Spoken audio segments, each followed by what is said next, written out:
Okey, ni pokok cili saya yang berdaun lebat. Bukan yang berbuah lebat ya, tapi berdaun lebat. Dah masak kawan. Okey, dah masak. Okey, yang masak saya nampak ada sebiji.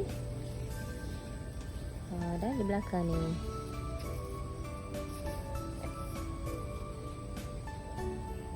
Dan dia tak kuat ya. Buah cili saya ni tak kuat, saya tak tahu kenapa. Bila dia masak macam ni, saya pegang ni dia terus jatuh. Okey. Ni belakang ni pun ada. Ni dah boleh petik lah ya. Nampak bila saya petik susah pula nak petik.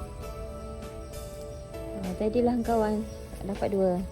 Ada lagi satu di bawah ni.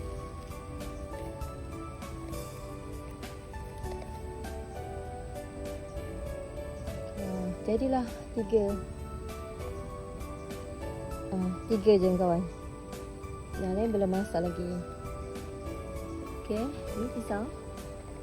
Ni dah sepatutnya saya buang dia punya jantung. Dah nampak tu atas tu.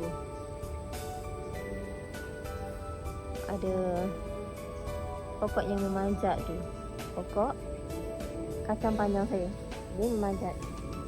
Dia memanjat sampai ke pokok pisang nampak tu. Dia memanjat tinggi, memanjat pokok pisang. Dan dia subur. So kita biarkan je lah dia memanjat sesuka hati dia.